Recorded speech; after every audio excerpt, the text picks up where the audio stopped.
প্রিয় দর্শক, চ্যানেল বিতে আপনাদের স্বাগত জানাচ্ছি। চ্যানেল বি আসলে একটি ইনফোটেনমেন্ট ক্যাটাগরির চ্যানেল। এই চ্যানেলের মাধ্যমে শুধু ভিডিও না, আমরা এন্টারটেন এবং ইনফরমেশন দিয়ে থাকি। আমাদের প্রত্যেকটা ভিডিওতে আপনি এন্টারটেনের সঙ্গে ইনফরমেশন পাবেন।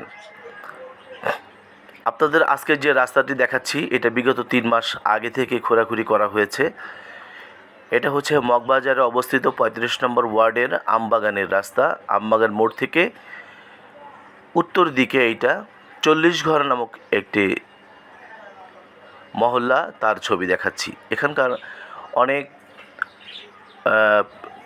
মানুষ আছে যারা আমার কাছে বলেছেন, ভাই আপনার ভিডিও চ্যানেলটির মাধ্যমে যদি এটি একটু তুলে ধরেন, হয়তো প্রশাসনের কারো নজরে পড়বে, আমরা ভোগান্তি থেকে একটু শান্তি পাবো। এর জন্য আসলে আমার এই ভিডিওটি করা। এখানকার প্রায় রাস্তাগুলাই এভাবে খুঁড়ে খুঁড়ে রাখা হয়। 2 মাস, 3 মাস, 4 মাস এখানে আসলে দেখার কেউ নেই। দেখছেন রাস্তার দুই পাশে অজস্র দোকানপাট রয়েছে। শুধু এই রাস্তা খোঁড়াখুঁড়ির কারণে দোকানপাটগুলো বন্ধ। কিন্তু যারা দোকানি আছেন, যারা ব্যবসা করছেন, তাদের কিন্তু প্রতি মাসেই তাদের দোকান ভাড়া দিতে হচ্ছে।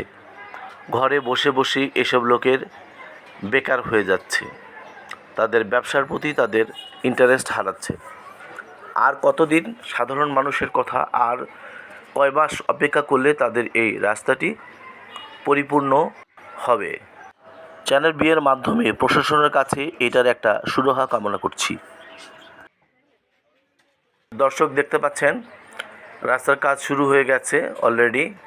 রাস্তার কাজ চলছে, কিন্তু এখানকার কেউই দায়িত্ব নিচ্ছেন না, এবং এই কাজটি কতদিনে শেষ হবে তাও কেউ বলতে পারছেন না। এলাকার মানুষের দাবি, যদি একটু আমরা জানতে পারতাম যে কতদিনে রাস্তার কাজটি শেষ হবে, তাহলে আমাদের মনকে বুঝ দিতে পারতাম। কিছুদিন আগেও এই রাস্তা দিয়ে হাঁটার সময় বেশ কয়েকজন পা পিছলে, নিচে আরও গর্ত ছিল, গর্তের মধ্যে পড়ে গেছে, তাদের আঘাত পেয়েছেন এবং পা ভেঙে হসপিটালে আছেন।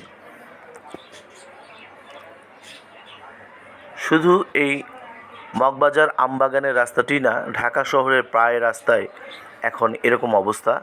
কারণ এখানে যারা নির্বাচিত কমিশনার ছিলেন, তারা সবার যার যার অবস্থান থেকে পালিয়েছেন, দেখার কেউ নেই। প্রিয় দর্শক, ভিডিওটি ভালো লাগলে অবশ্যই লাইক এবং সাবস্ক্রাইব করে আমাদের সঙ্গে থাকবেন। ধন্যবাদ ভিডিওটি দেখার জন্য।